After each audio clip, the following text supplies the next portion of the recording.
Hindi.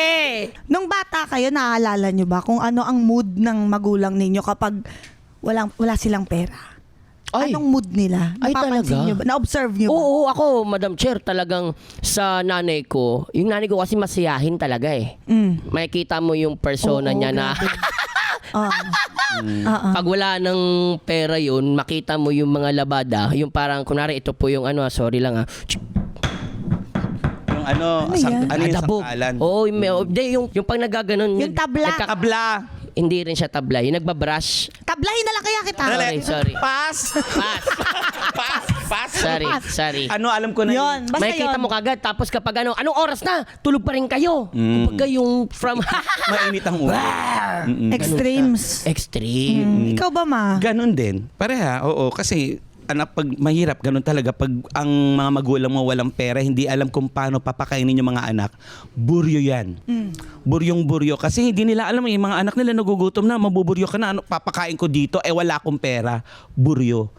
Niisip kung saan maghahanap ng mga utangan, kung walang mautangan, paano didiskarte. Kaya buryong-buryo. Minsan makikita mo na lang yung nanay mo na doon na lang sa gilid, umiiyak. Oo.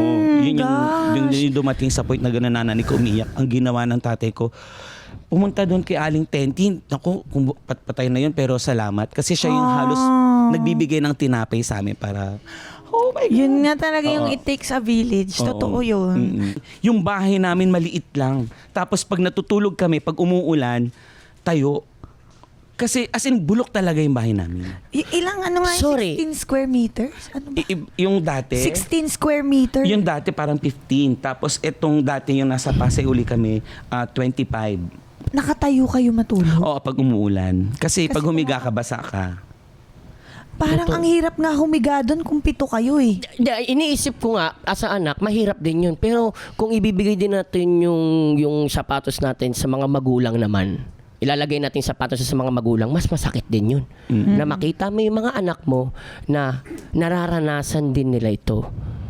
Nag-usap kayo, no? May time po ba na pa-question ka sa magulang mo na, bakit ganito? Ano nangyayari sa atin? Para sa akin kasi parang mahirap magtanong kung nakikita mo na ang kasagutan. Okay. Gets mo?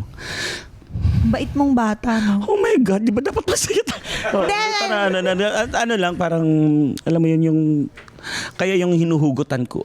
Ay! Go.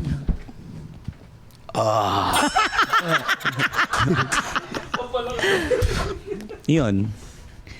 Mahirap talaga. Lalo't aminin natin I'm pag sorry. pera, walang pera, mahirap ang buhay talaga. Oh. Anytime, anyone, anyhow. Halika manood at sumigaw. Anywhere in the world, everybody in the house. Click and subscribe now. You know.